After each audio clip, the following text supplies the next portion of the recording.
Olá, tudo bem? Meu nome é Mário Filho e eu vou dar essa aula de shampoo, que será a nossa sexta aula do nosso curso de cosméticos.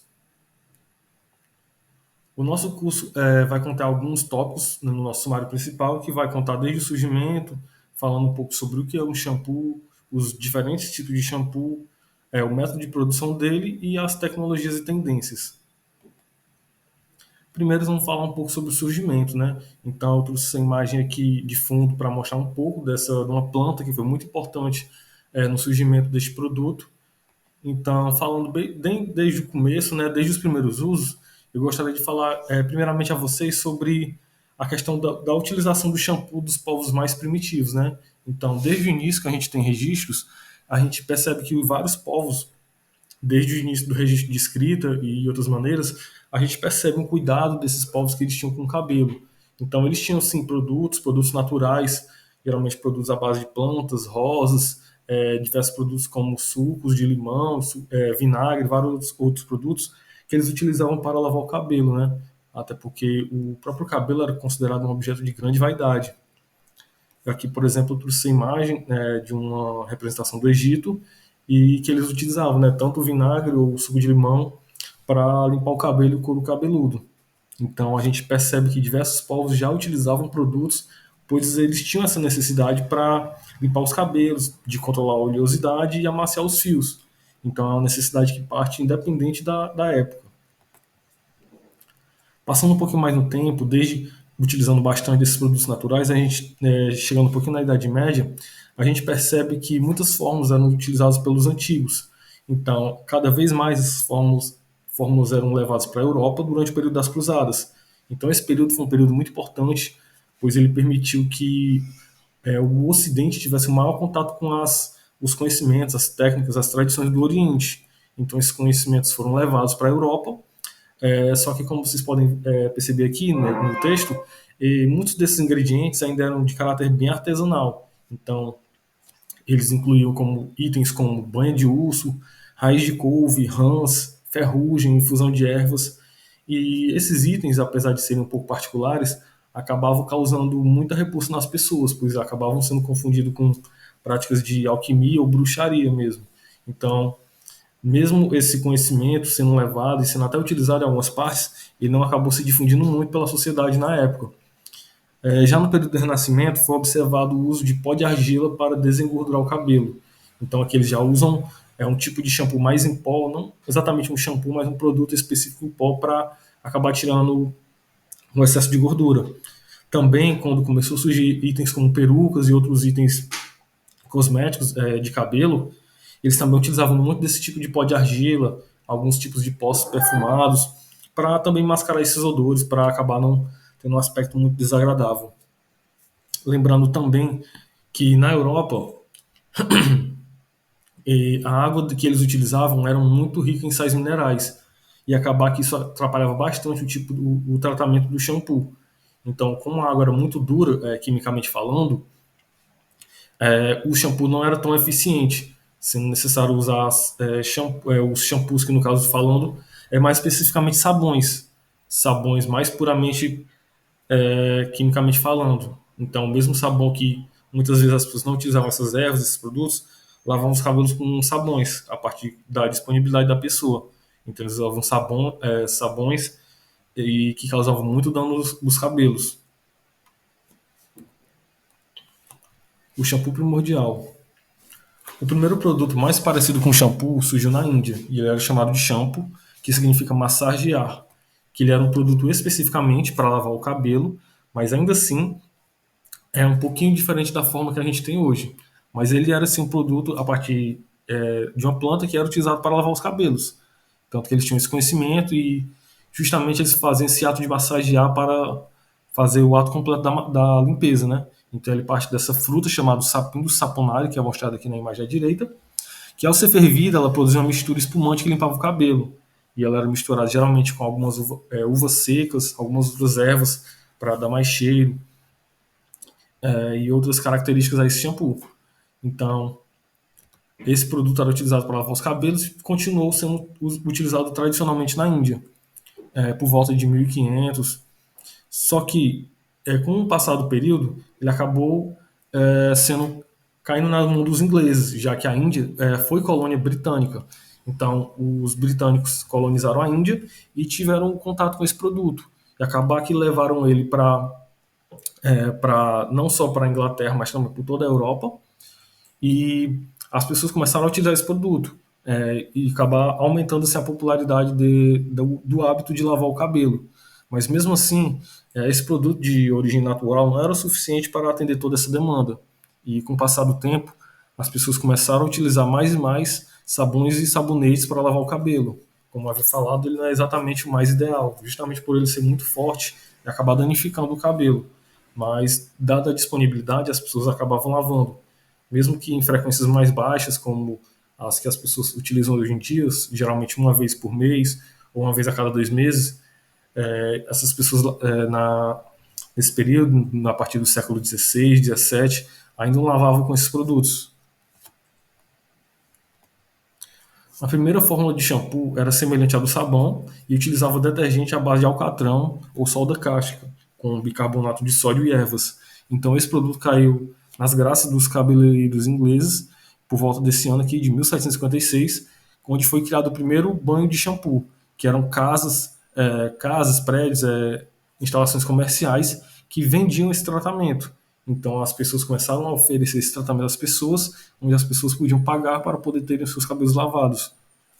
E acabou um certo avanço e um aumento de popularidade entre o hábito de lavar o shampoo, mesmo que com esses produtos mais fortes. Já o shampoo moderno, ele já surgiu em 1890, na Alemanha. Ele foi desenvolvido como se fosse o primeiro shampoo moderno, que é o mais semelhante mesmo que a gente tem hoje, quimicamente falando, já como a sua função de tensoativo. Ele era primordialmente uma variação do detergente que eles utilizavam para lavar louça, lavar diversos tipos de produto. E ele se popularizou após a Primeira Guerra Mundial com a maior diversidade de tipos de produtos. Até como a gente sabe, no final da Primeira Guerra Mundial, a Alemanha saiu derrotada e várias de suas tecnologias foram caindo nas mãos das potências que venceram a guerra. Então, essas tecnologias acabaram sendo produzidas em grande quantidade e principalmente com o avanço da produção de materiais sintéticos, onde a partir de produtos petrolíferos, por exemplo, pôde produzir em grande quantidade essa quantidade de shampoo.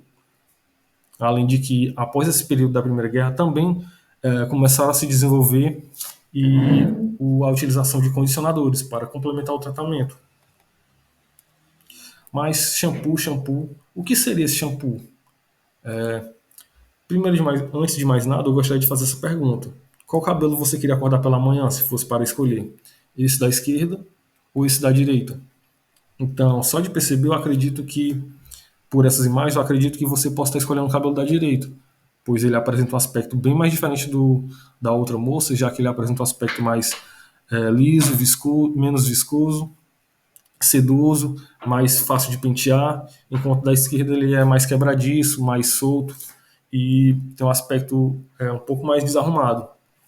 Essa diferença pode ser uma causa natural pela produção excessiva de gordura, já que a gente temos glândulas sebáceas na nossa cabeça que produzem esse tipo de gordura, que funciona como uma proteção natural, já que ela lubrifica e protege os nossos cabelos. Mas nem tudo é perfeito. Algumas pessoas podem acabar produzindo demais e outras de menos. Acabar gerando o que a gente chama de cabelos secos, oleosos ou os normais, que é o mais desejado. Isso pode acontecer de maneira genética, natural, ou a partir de alguma doença, algum defeito que a pessoa, um problema de saúde que a pessoa possa ter em determinada situação. E a partir disso temos a estrutura dele, do cabelo. Falando primeiramente nele, já que é a partir dele que surge a necessidade do shampoo, temos que o cabelo é dividido em 3 regiões mais específicas. A cutícula, que é a camada mais externa, o córtex, que é o meio do cabelo, onde compõe quase 70 a 80% da massa do cabelo, e a medula, que é a parte mais central e ocupa um volume muito pequeno. Esses cabelos são pelos terminais, ou seja, eles estão na parte de fora do nosso corpo. E eles são compostos por uma proteína chamada queratina. Ela é formada por vários aminoácidos e diversos elementos químicos que compõem o nosso cabelo. A cutícula, como é a camada mais externa, a gente pode perceber é facilmente que ela tem uma estrutura de proteção, pois ela tem esse formatinho de escamas que ficam uma em cima da outra. Geralmente ela é formada de várias substâncias ricas em lipídios, e enquanto o córtex, que é a parte central, que ocupa grande parte do volume do cabelo, é onde, de fato, as características do cabelo é definido, como, por exemplo, a cor, a forma, a resistência e a elasticidade. Então, é eles que compõem as características principais do cabelo, enquanto a medula tem uma função um pouco menos, não tão menos importante, mas uma função que não ocorre em todos os tipos de cabelo, geralmente em cabelos mais brancos ou cabelos mais longos e grossos, que normalmente é para regulação de temperatura, e ela também direciona os fios, para normalmente é ela quem diz para onde o fio vai crescer, se é para o lado mais esquerdo, para baixo, para cima. Então, normalmente essa informação é gerenciada pela medula do cabelo. Aqui temos a estrutura de micela, que é justamente a atuação do shampoo. O shampoo é esse produto obtido a partir de um tensoativo. Então, ele tem essa característica de um tensoativo que vai justamente reduzir a tensão superficial da água. Então, nesse meio aquoso, ele é composto por uma molécula anfipática, ou anfifílica. Então, ele tem uma estrutura da cabeça e da cauda. Enquanto a cabeça é uma estrutura polar, a cauda é apolar. Então, na presença de sujeira, de gordura, de diversos tipos de sujeira que possa estar no cabelo, a parte apolar se liga com a estrutura da sujeira, enquanto, enquanto a parte da cabeça, que é polar, se liga à água. Então, ela faz essa espécie de micela, que é uma espécie de escudinho, que protege a sujeira.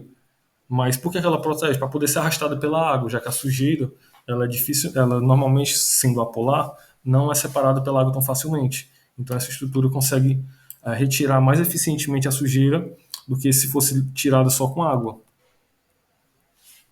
Os componentes principais do shampoo, em ordem de importância ou de quantidade ou de peso dentro dele, temos o tensoativo, os tensoativos, que são substâncias que reduzem a tensão superficial da água e permitem a remoção da sujeira. E eles podem ser classificados em cabeça hidrofílica, que é justamente aquela cabeça que eu havia falado, que tem os componentes normalmente polares, e a cauda hidrofóbica, que é justamente a parte apolar, que interage com a sujeira. Eles são classificados a partir da carga da cabeça hidrofílica. Então a gente tem os tensoativos não iônicos, os aniônicos, os catiônicos e os anfóteros, caso eles apresentem as duas cargas, conforme a imagem. Então, os aniônicos têm cargas negativas, predominantes aqui na cabeça, enquanto os catiônicos positivos. Enquanto os não iônicos não apresentam nenhuma carga. Normalmente, os shampoos não apresentam tensoativos catiônicos, apesar de terem os tensoativos catiônicos, eles não são utilizados no shampoo, pois normalmente esse tipo de tensoativos não interagem com a cutícula do cabelo. Então eles normalmente fecham a cutícula, não abrem para limpar. Então, como a gente pode perceber pelo efeito da ação, ele é muito mais utilizado em condicionadores do que em shampoos, já que os aniônicos, os anfóteros e os não iônicos, eles permitem que as cutículas sejam abertas e possam ser limpas. Dos não aniônicos, temos, por exemplo, as alcalonamidas de ácidos graxos, enquanto, enquanto os aniônicos temos o lauril, e sulfato de sódio, e nos anfóteros temos betaínas, como ácido graxo clorado e trimetilamina. Os demais componentes temos diluente, geralmente água, e é onde de fato ela vai misturar os outros componentes e vai servir como o volume, compor a maior parte do volume do produto. O estabilizador de espuma, que são substâncias que auxiliam na formação de espuma e estabilizam o meio, já que boa parte dos shampoos tem um certo desejo de fazer uma espumação de grande quantidade, porque produtos, mesmo a espuma não tendo um efeito de limpeza tão forte, ele tem um efeito, então ele tem esse efeito cosmético muito grande. Então, normalmente as pessoas associam o fato de o produto liberar espuma com a limpeza estar sendo bem eficiente. Então, mesmo que esse produto não espuma, ele vai acontecer a limpeza. Mas como normalmente é uma necessidade mais do mercado, então é importante ter produtos que estabilizem a espuma e permitam que ela seja liberada em grande quantidade. A gente tem, por exemplo, a carboximetilcelulose e alguns fosfatos de alcalonamidas, que são exemplo dessas substâncias. E normalmente essas substâncias, principalmente os fosfatos e as alcalonamidas, que são substâncias ricas em fósforo e nitrogênio. Então, mais para frente, quando a gente for ver a parte mais ambiental, a gente vai ver que muitos desses componentes que são ricos nesses nutrientes podem acabar causando vários prejuízos ao meio ambiente. A gente tem esse agente engrossante, eles aumentam a viscosidade, dando um melhor aspecto ao produto. Outro exemplo deles também é o carboximetilcelulose, que ela também aumenta a viscosidade desse produto. Temos também um agente engordurante, que evita que o detergente cause danos excessivos ao cabelo, pois caso o detergente tenha um poder de limpeza muito grande, ele pode tirar tanta gordura do cabelo que tira a quantidade natural que o cabelo precisa. Então é importante ter esse balanço.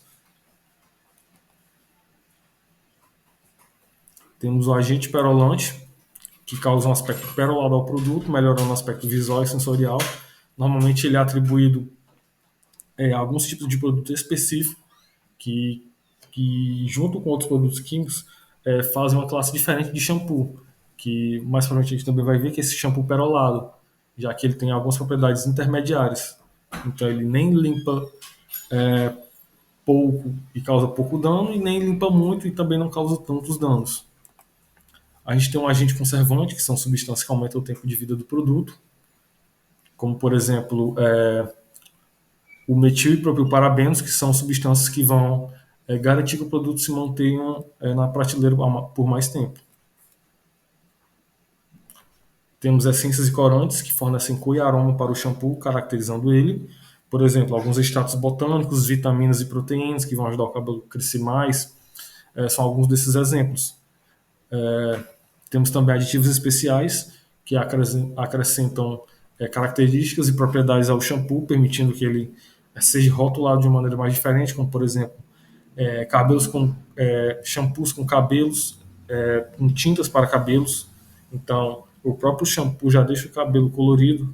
Então, é um aditivo que ele permite essa tintura, então ele tem uma rotulação um pouco mais diferente e com alguns produtos químicos específicos, como o piritionato de zinco, que são substâncias que têm esse efeito anticaspa e também pode ser adicionado substâncias umectantes, que justamente elas vão dar um efeito de maior frescor, de maior umidade por mais tempo, porque elas vão reter mais água, então vai permitir que o cabelo se mantenha mais hidratado.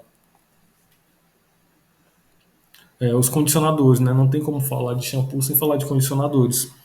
Eles possuem efeito contrário ao do shampoo e reparam os danos causados na lavagem, principalmente shampoos que apresentam um poder detergênico muito forte. Dentre as características dos condicionadores, a gente tem o efeito catiônico, que é feito de ser justamente positivo, já que, como eu havia falado no início, normalmente são cargas negativas que vão abrir as cutículas e limpar o cabelo. O condicionador vai fazer justamente o contrário, ele vai fechar as cutículas e permitir que o cabelo se mantenha protegido e seguro após a lavagem, né?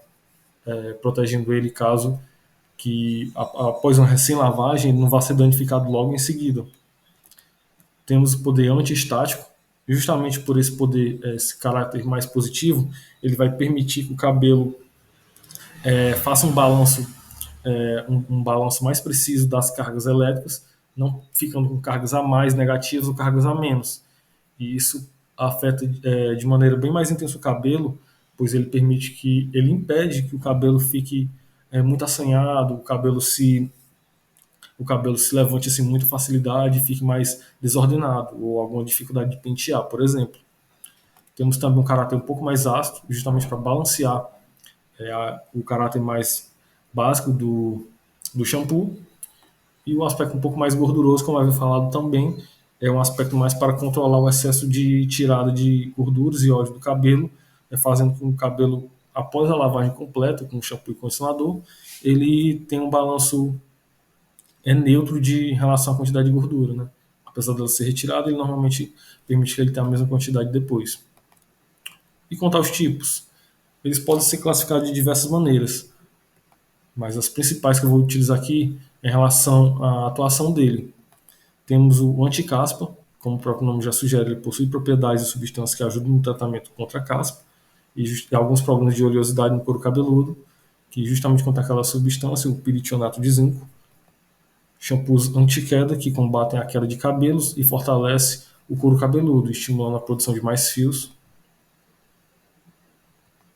Anti-resíduo, já que ele possui tensoativos com poder desengordurante e outros elementos químicos, como sulfatos, para intensificar a limpeza. Então, eles normalmente não são feitos não apenas para limpar a gordura do cabelo, mas justamente cabelos que entram em contato com outras substâncias, com óleos mais pesados, com produtos de limpeza ou produtos químicos. Então, ele acaba removendo uma grande quantidade de sujeira do cabelo, justamente por esse poder com outras substâncias químicas, como o sulfato, por exemplo, que foi falado aqui, que permitem essa limpeza muito mais eficiente, mas em compensação acabam causando vários danos ao cabelo, por ser um sabão mais forte. Temos também o cremoso e o leitoso, que eles possuem uma textura mais viscosa e impactam também na maior hidratação e um menor poder de detergente, já que eles normalmente utilizam surfactantes mais fracos. E como ele tem esse caráter mais viscoso, ele permite que o produto fique no cabelo por mais tempo e possa passar por um maior período de hidratação, já que ele também vai reter mais água. Temos o perolado, que é um tipo de shampoo, que é um dos mais indicados para a limpeza diária e para uma ampla variedade de tipos, seja ele liso, ondulado, cacheado, pois ele justamente ele tem esse caráter mais intermediário. Ele nem é tão fraquinho e também nem é tão forte. Então ele acaba que ele não tira tanto as gorduras e permite uma limpeza mais rotineira e diária, por exemplo. Então, shampoos anti-resíduos não são indicados para uma limpeza diária, pois ele vai afetar muito o cabelo.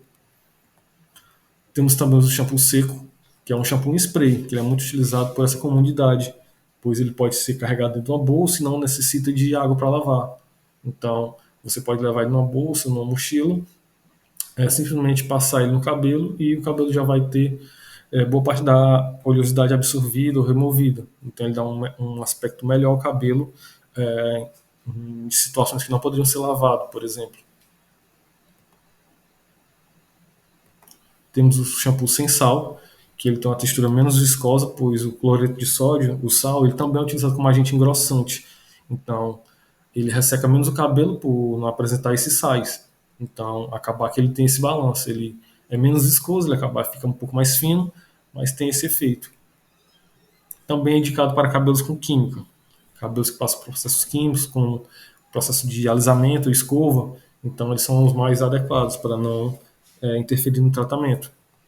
E o sem sulfato, que como a inserção de sulfato deixa ele mais forte, shampoos sem sulfatos vão produzir menos espumas e possuem um menor poder desengordurante, que são indicados para cabelos que exigem um menor ressecamento, como por exemplo cabelos crespos e cabelos cacheados. Normalmente são os mais indicados para esse tipo de shampoo. Temos os shampoos sólidos, já que apresentam maior durabilidade, são portáteis e ecológicos, justamente pelo fato de não apresentarem embalagens plásticas. Eles podem ser simplesmente vendidos em embalagem de papel, papelão, em outros tipos de embalagem mais ecológica, de materiais reciclados. Então, ele apresenta uma abordagem um pouco mais diferente, pois ele já é sólido, assim como o spray, ele já se apresenta em formatos que não são tão convencionais, assim, e também não são disponibilizados em grande quantidade nos mercados, justamente por ele ser um pouco mais alternativo, mas acabar que eles duram mais, justamente pelo fato de eles serem utilizados apenas na quantidade necessária, enquanto nos outros que são líquidos, você normalmente pode passar um pouco mais ou adicionar grande quantidade no seu cabelo e não ser utilizada, enquanto ele não. Ele já é utilizado em uma medida muito mais precisa, por assim dizer. Temos também o transparente, que ele possui propriedade semelhante ao shampoo anti-resíduo, então ele tem uma limpeza bem mais pesada e é adequado para cabelos oleosos, naturalmente oleosos. E temos também, por último, o shampoo vegano, que ele é livre de vários compostos químicos que podem causar ressecamento ao cabelo, além de não possuir matérias-primas de origem animal. Então, esse é mais adaptado para uma demanda do público, pois ele não tem nenhum tipo de fonte de origem animal, e além de vários produtos químicos, como, por exemplo, parabenos, petrolatos e bactericidas, que apesar de apresentarem algumas vantagens desses produtos químicos no cabelo, de aumentar a vida útil, de protegerem a mais, e até mesmo de tornar o produto mais barato, eles são mais naturais e mais saudáveis do ponto de vista do público-alvo que deseja esse tipo de produto. Agora vamos falar mais um pouquinho sobre os aspectos de produção. Como esse shampoo é produzido? Apesar de ele utilizar várias substâncias complexas, o processo dele é muito simples. É basicamente uma mistura. Então, a gente vai se focar aqui na rota líquida, como a gente viu, tem um shampoo em spray e tem um shampoo sólido, mas vamos focar mais nos produtos que são vendidos em maior quantidade e historicamente são os mais conhecidos e mais vendidos. Então, para começar, temos os insumos que são inseridos nesse processo de pesagem e análise. Então, eles são pesados para obterem, a partir da formulação, né, eles são pesados para obter a quantidade exata a ser utilizada e passam também por análise. Então, eles passam por diversos tipos de análises físico-químicas e microbiológicas para medir o seu grau, para saber se estão aptos a serem utilizados.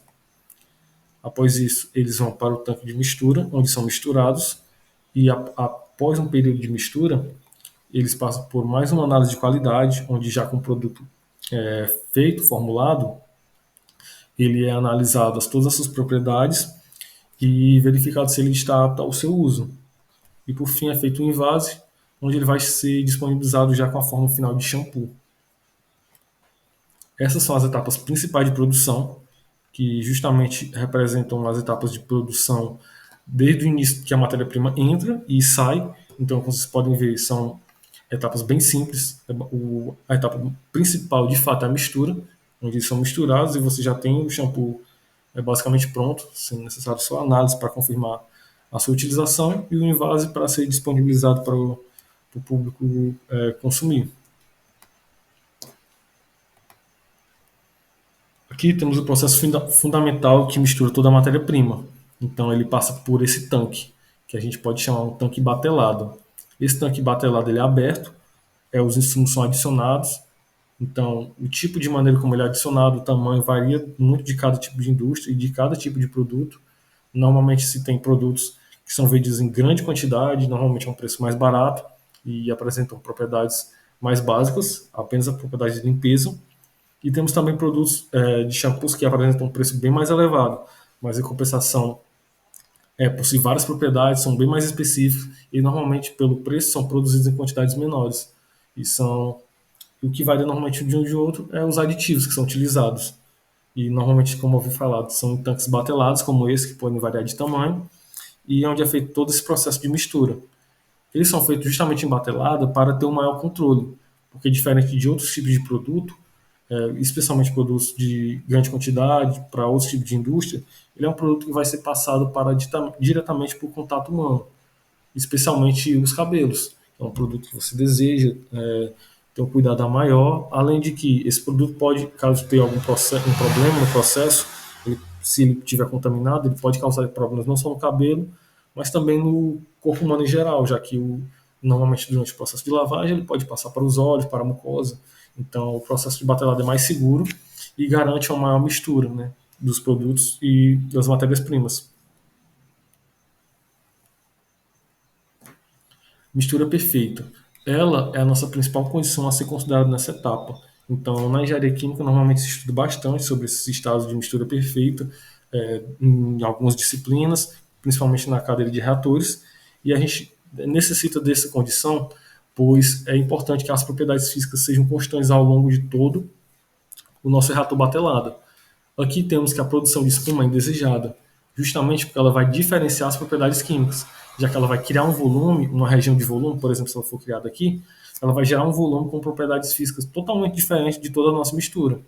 Então, não é nem um pouco interessante ter essa espuma produzida, e normalmente ela é eliminada com alguns outros produtos químicos, ou com chicanas e com o controle da agitação.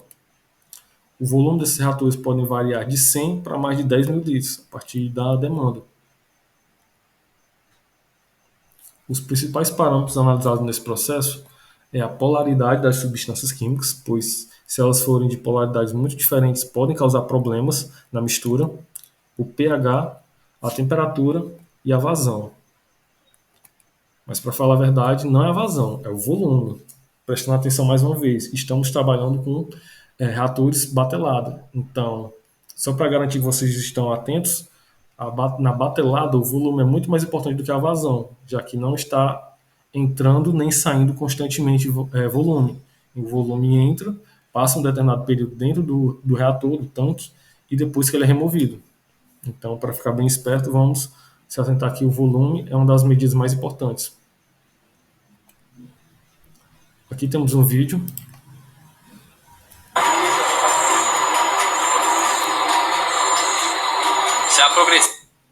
Esse vídeo curtinho já mostra muito bem o processo de mistura do shampoo dentro de um tanque batelado, onde ele é agitado, como a gente pode ver.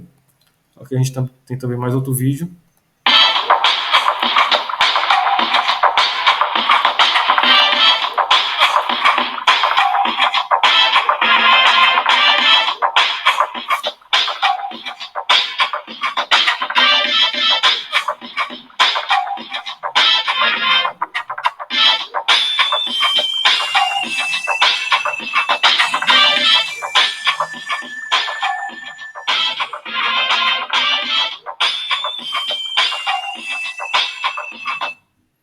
Já esse outro já está seco, né? Não tem nenhum produto dentro.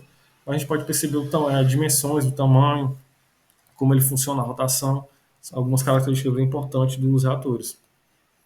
Aqui eu tenho, por exemplo, uma tabela de formulação de um produto de um shampoo genérico.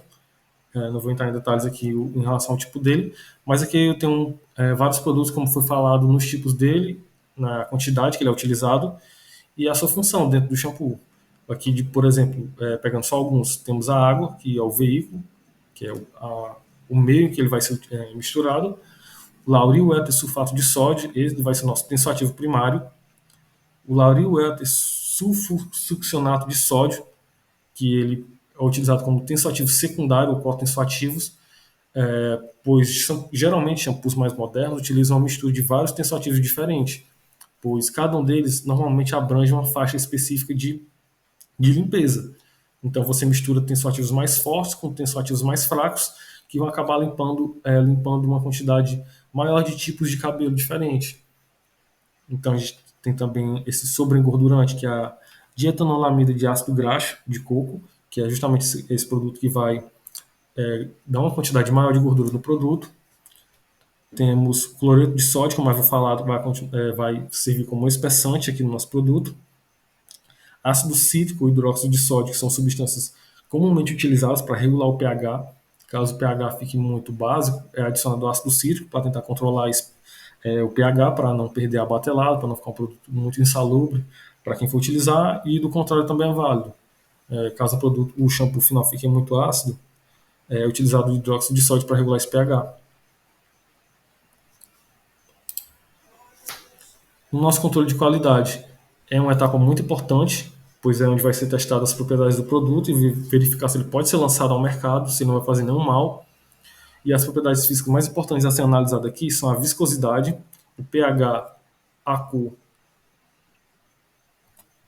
o odor, a detergência e a quantidade de espuma produzidas, que normalmente são as propriedades físicas mais observadas por quem vai utilizar esse shampoo.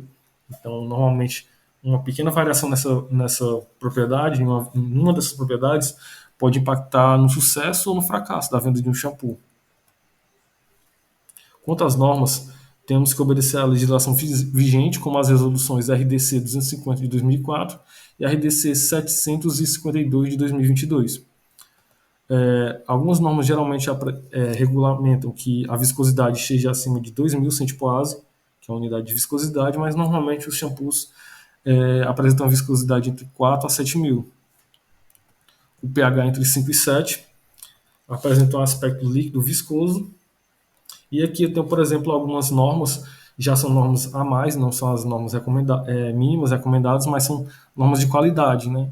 Por órgãos o órgão ABNT, que é um órgão justamente regulamenta essa parte ambiental e regula, por exemplo, a adequação ao uso, a biodegradação, os testes em animais, que eles dizem que não deve ser testados em animais para o produto ser qualificado. Mais uma vez, na questão de testes em animais, a toxicidade de não utilizar produtos tóxicos nesse meio que possam causar algum tipo de mal aos seus consumidores. substâncias proibidas, como por exemplo fosfatos, que aqui eles já não recomendam, ou melhor, proíbem o fosfato de ser utilizado. Algumas substâncias químicas são proibidas nessa lista, sulfato de alquilo linear, alguns ácidos e outras substâncias. A utilização de corantes, fragrâncias, algumas fragrâncias específicas, requisitos de embalagem. E aqui temos a correção na mistura. A mistura ela pode ser facilmente corrigida justamente pelo fato de ser embatelada. Depois do processo embatelado ser concluído, ele pode ser corrigido caso aconteça algum erro durante a formulação. Como havia falado, o pH pode sair um pouco da ordem desejada final, a cor pode apresentar uma cor depois do processo de mistura diferente do que é desejado. Então, são alguns problemas que normalmente podem aparecer, mas que podem ser facilmente corrigidos. Aqui, o problema de acidez ou basicidade ele é corrigido adicionando ácido cítrico ou base para regular o pH. Cor e aromas indesejados são corrigidos quando o produto é finalizado, ele volta novamente para a batelada e adicionado esses insumos, que é adicionando mais corantes e aromatizantes. E caso a viscosidade não esteja ideal, adicionando sais ou algum outro agente engrossante. Quanto ao invase, e já é na nossa etapa final, onde o produto é feito, seja ele sólido ou líquido, ele é bombeado por um tanque, e esse tanque vai preencher esse produto numa linha. Então, normalmente é uma linha que é alimentada por esse tipo de bomba pistão. Então, essa bomba vai alimentar todas as garrafas, normalmente garrafas, utilizando aqui o exemplo do shampoo líquido, que vão ser passados e, e depois de envasados, são tamponadas e rotuladas para finalmente poder ser comercializadas. Aqui temos a imagem de uma linha de produção. E, além disso, a gente também, alguns envases podem variar muito do tipo de indústria e o tipo de produto. Normalmente, esses envases são automáticos, como eu havia falado, por essa bomba pistão, onde elas são passadas e enchidas de uma velocidade bem impressionante. Mas, em alguns casos, embalagens especiais ou com formatos mais diferentes, ou com propriedades mais diferentes, elas podem ser embaladas manuais, acabar aumentando o preço final do produto.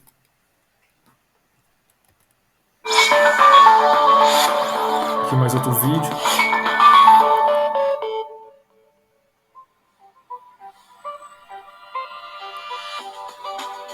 Aqui justamente mostrando esse carrossel de preenchimento, onde elas são carregadas pela linha, são enchidas e são continuamente sendo acionado esse mecanismo para poder aumentar a produção.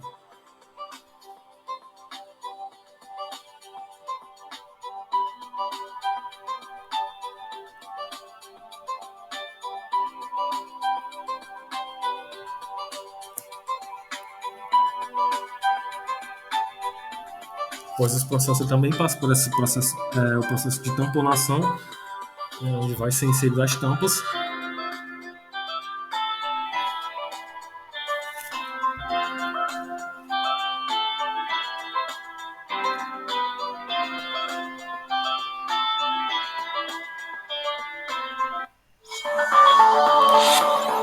E com o produto já finalmente produzido, ele passa apenas para o processo de rotulação, onde é inserido o rótulo do produto, características importantes como a validade, e de fato ele já vai para a embalagem final dele, em caixas, onde ele vai ser paletizado e ser enviado para o seu consumo. Tecnologias e tendências. Aqui a gente vai abordar algumas tecnologias que é utilizado, principalmente são tecnologias que estão cada vez mais sendo exploradas e a gente pode perceber cada vez mais elas entrando no mercado. Em primeiro lugar, eu trouxe aqui a nanotecnologia, que desde o século passado inúmeras empresas, em destaque, por exemplo, aqui que eu trouxe a L'Oréal, têm realizado investimentos em pesquisa e a utilização de nanotecnologia nesses produtos. A ciência diz muito a respeito dessas substâncias, que justamente são nanotecnológicas, pois apresentam entre 1 a 100 nanômetros, ou seja, são substâncias muito pequenas, e por serem muito pequenas, elas acabam trazendo propriedades diferentes das substâncias já conhecidas. Então, elas interagem de uma maneira diferente e acabar que possibilitam novas coisas, novas propriedades diferentes e um mercado totalmente novo que aí pode ser explorado. Aqui alguns exemplos de produtos com nanotecnologia. Temos o dióxido de titânio e óxido de ferro, nanoencapsulados e carreadores. Esse dióxido de titânio É muito utilizado em protetores solares, justamente para proteger os cabelos da ação da luz. Então, eles também são estudados para serem utilizados em shampoos, para proteger os cabelos da ação dos raios solares. Nanoencapsulados, que são substâncias nanométricas que protegem um bioativo que poderia ser degradado ao longo do consumo entre as células, e ele acabar que permite esse consumo atingir até a célula-alvo e ser utilizado. E os carreadores são substâncias que permitem outras substâncias específicas serem levadas de um campo a outro, normalmente dentro do corpo humano, já depois de utilizados, ou no cabelo, por exemplo. Eles podem ser carreados mais especificamente até o couro cabeludo, sem sofrer desgaste. Ponto aplicação. As aplicações de nanotecnologia. Temos filtros solares, justamente o dióxido de titânio, como eu havia falado, pigmentos e modificadores de estrutura, que são normalmente shampoos que permitem, a partir de pouquíssimas lavagens, dar um aspecto mais liso, mais cacheado ao cabelo, películas bactericidas e nanoprodutos de maior interação, como justamente eles permitem facilitar o cabelo para ser lavado ou ser tingido, então eles mudam facilmente algumas propriedades químicas do cabelo. A utilização de inteligência artificial é algo também muito recente, que é cada vez mais utilizado pelas grandes companhias, não só de tecnologia, mas também cosméticas, que com a ajuda de programa as pessoas conseguem personalizar cada vez mais esses produtos. Elas conseguem não precisar ir para uma loja e verificar isso, ou testar o produto, comprar o produto para poder testar em casa. Então, ela consegue, a partir de dados de inteligência artificial, e analisar o seu tipo de cabelo, o seu tipo de pele, e o próprio sistema fornece esses produtos a partir da sua necessidade, a partir desse desejo da pessoa, permitindo que essa pessoa tenha produtos mais específicos e as empresas consigam atender ainda mais a demanda de cada pessoa, de maneira mais individual. Nesse estudo da Forrest, por exemplo, descobriram que 77% dos consumidores recomendaram ou pagaram mais por uma marca que oferece um serviço ou experiência personalizada, enquanto a Accenture descobriu que 75% dos consumidores são mais propensos a fazer uma compra quando as recomendações são personalizadas para eles. Ou seja, os consumidores estão ávidos de produtos personalizados, o produto seja a cara dessa pessoa e que atenda todas as suas expectativas. Um exemplo dessas tecnologias são empresas de skincare, que são as que mais utilizam, como por exemplo a Perso, a Proven Skycare, esse High Mirror, a Studio Virtual Try-On, que permitem que as pessoas utilizem inteligência artificial para escolher produtos a partir do tipo da pele. Então ele olha a foto da pessoa e avaliam isso. E também alguns sites que fazem uma análise de perfil genético, que oferecem produtos e que apresentam substâncias que interagem melhor a partir de dados genéticos da pessoa, ou seja, elas sabem que a partir daquele material coletado, tal produto vai oferecer uma maior resistência, uma maior facilidade no tratamento daquele cosmético, a partir de cada organismo. E também auxiliam na divulgação de educação e conteúdos úteis para o tratamento, já que com essa inteligência artificial elas podem direcionar muito mais facilmente essas informações. Aqui, por exemplo, temos esse shampoo, que, embora utilizem bastante recursos de marketing, mas ele reflete que a utilização de produto é oriundo de uma inteligência artificial, já com produto 4D, o marketing aqui realmente é bem forte, justamente para deixar bem claro para os seus consumidores que esse produto é um produto diferenciado, é um produto tecnológico que passa por diversos processos que vai atender mais suas necessidades. Os aspectos ambientais. Devido à grande quantidade de produtos químicos em sua formulação, se não forem descartados corretamente, eles podem acabar poluindo e causando dano ao meio ambiente, como qualquer outro produto da natureza. Mas mais especificamente porque eles podem poluir de duas maneiras diferentes.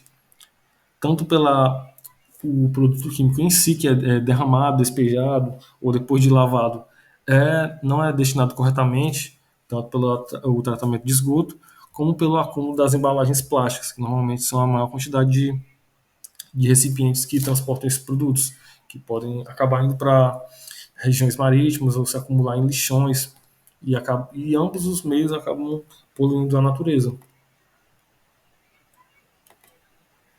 Essa contaminação pode ser vinda de duas formas, ou direta, através desses poluentes orgânicos persistentes, os POPs, que podem se acumular no corpo humano, pois eles são diversas substâncias, não substâncias específicas, mas são diversas substâncias especificamente, não necessariamente o plástico em si dos produtos, mas vários produtos químicos que são utilizados na formulação, que eles podem ser absorvidos ao longo da sua utilização desses produtos e também podem contaminar esses ecossistemas e as populações. Alguns desses POPs, por exemplo, a gente temos o exemplo aqui de microesferas ou microplásticos, que são pequenas partículas de polietileno, corantes neutralizantes, ceras parafínicas, filtros UV, alguns conservantes como parabenos e o triclosan, polímeros sintéticos como poliacrilatos que podem impactar significativamente o meio ambiente, justamente pois eles podem interagir com as substâncias na natureza ou até mesmo com animais, que vai afetar a vida nesse meio.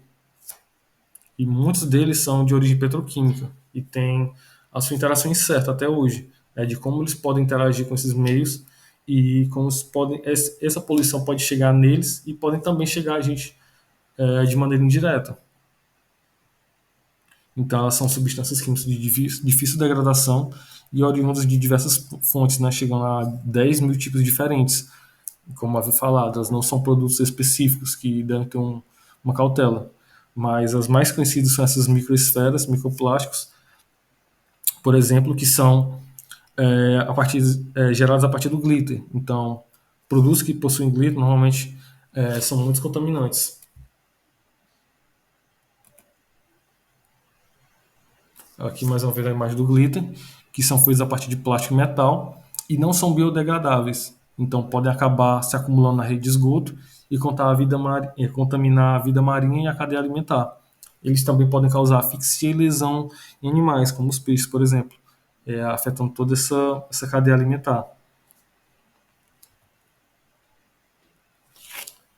E como evitar esses POPs?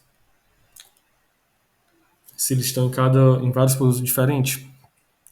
Cada vez mais estão sendo utilizados produtos com alguns selos. Esses selos visam alertar o consumidor para a cadeia de produção desse produto, indicando que esse produto passa por um processo diferente de tratamento, onde ele vai oferecer benefícios, segurança maior e permitir que as pessoas possam verificar e, de fato, ser comprovado a partir desse selo que esse é um produto mais seguro.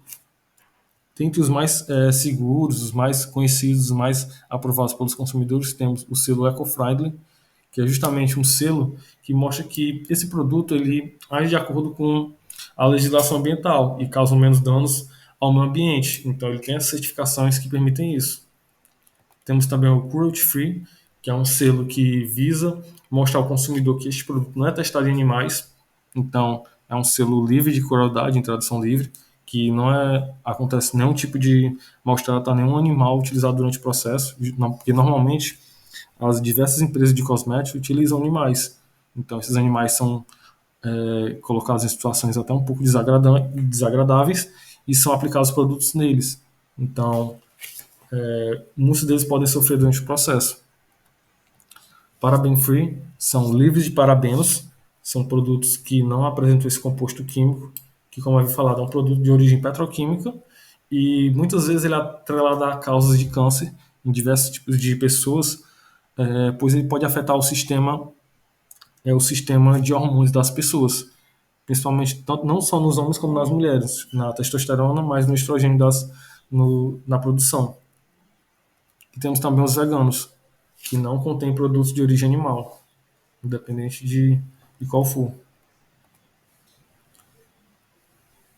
Temos também produtos orgânicos, que já são produtos oriundos da natureza e que não possuem agrotóxico. Os naturais, que podem vir com agrotóxico, mas são produtos totalmente oriundos da natureza, não tem nenhum tipo de produto sintético no meio. O próximo são os biodinâmicos, que são produtos que respeitam o ciclo natural de matéria-prima da natureza, não degradando demais uma cadeia produtiva ou explorando alguns certos recursos especiais. E o upcycling, que são produtos que utilizam diversos subprodutos de outros tipos de indústria ou reduzem diversos tipos de desperdício durante seu processo produtivo, como utilizando produtos descartáveis ou produtos reciclados. Dentre os insumos utilizados na produção de shampoo, os que mais causam danos são os mais conhecidos que causam danos ao meio ambiente, são os tensoativos, que, a depender do tipo de tensoativo que é utilizado, eles normalmente podem ser potencialmente cancerígenos e tóxicos, podendo contaminar ambientes aquáticos, principalmente se utilizados em grandes quantidades ou em efluência dessas indústrias, pois eles podem reduzir o oxigênio dissolvido, pois já que ele diminui a tensão superficial da água, e afetar a quantidade de luz disponível nesse meio, então impedindo a fotossíntese de alguns ambientes aquáticos. Estabilizadores de espuma, pois eles formam espumas em corpos hídricos e contribuem para a eutrofização, pois justamente essa espuma que é formada não permite a passagem da luz. E como eu havia falado inicialmente, muitos deles apresentam fosfatos e a dietanolamina, que causam a eutrofização desses meios, que é o acúmulo dessas substâncias que não permitem o crescimento de alguns seres vivos, mas permitem em grande quantidade de outros. Então, substâncias podem utilizar esses nutrientes para crescerem, crescem em grandes quantidades e acabam consumindo todo o oxigênio desse meio, causando a morte iminente de todos os organismos que dependem de oxigênio. Os aditivos, já que eles são muito diversos, então produzem diversos efeitos, em especial o álcool isopropílico, que ele causa uma contaminação muito grande em lençóis freáticos, parabenos, corantes e ftalatos, já que normalmente eles são acusados de serem potencialmente cancerígenos e causarem danos aos organismos que estiverem em contato com eles. Nós desses exemplos temos vitaminas, que em excesso podem causar riscos à saúde, irritações e também o processo de eutrofização. Em especial, eu tenho um exemplo da vitamina K, que era muito utilizada em shampoos, mas foi proibida pela Anvisa, pois ela foi alegado que causava alergia na pele. E temos o anticaspa, que forma espumas nos corpos hídricos e contribui à eutrofização, justamente por conter zinco na sua composição. Essas foram as principais referências utilizadas. Mais dessas referências e um material de maior quantidade está sendo disponibilizado na apostila. E essa foi a apresentação sobre o curso de shampoo. Muito obrigado.